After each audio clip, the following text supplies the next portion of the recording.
ہمیں بڑے خوبصورت اصول دیے گئے جو عقل کے اعتبار سے بھی بڑے خوبصورت ہیں، شریعت کے اعتبار سے بھی بڑے خوبصورت ہیں۔ اب غور کریں، اگر کسی میڈیکل والے سے پوچھا جائے کہ صحت کی تعریف کیا ہے، the person is healthy, what is the definition?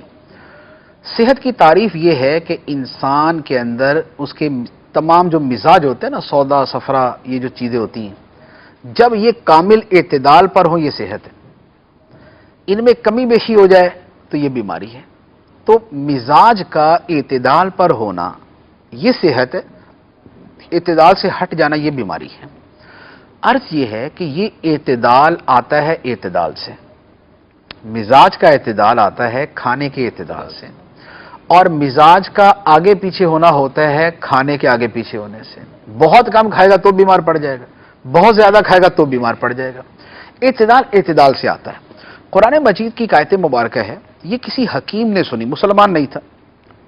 اس نے کہا کہ اللہ تعالیٰ نے یا قرآن نے ان 3 لفظوں میں ساری حکمت سمو دی، 3 لفظوں میں ساری حکمت سمو دی، اور وہ 3 لفظ تھے کلو وشربو ولا تسرفو، کھاؤ اور پیو اور حد سے نہ بڑھو، یعنی اعتدال پہ رہو۔ تو اعتدال میں رہ کر کھائیں گے تو زندگی بھر جو ہے وہ طبیعت ٹھیک رہے گی، اور اعتدال کو کراس کریں گے، میانہ روی کو کراس کریں گے تو معاملہ خراب ہونا شروع ہو جائے گا۔ اچھا، اسی طرح حدیث مبارک ہے، نبی پاک علیہ الصلوۃ والسلام نے فرمایا خیر الامور اوسطها، بہترین کام وہ ہے جو معتدل ہو۔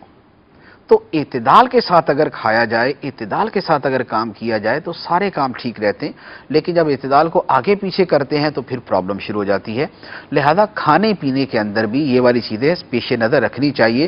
اگر کھانے کی جو سنتیں ہیں اور جو آداب ہیں، ان کو اگر عید والے دن بھی ملحوظ رکھیں تو آپ یقین کیجئے عید کے اوپر بھی طبیعت خراب ہونے کی کوئی صورت نہیں بنتی اس اعتبار سے۔ وہ کیا ہے؟ جیسے فرمایا گیا کہ معدے کے 3 حصے کر لو، پیٹ کے 3 حصے کرو، ایک حصہ کھانے کا، ایک حصہ پانی کا، اور ایک حصہ سانس کا۔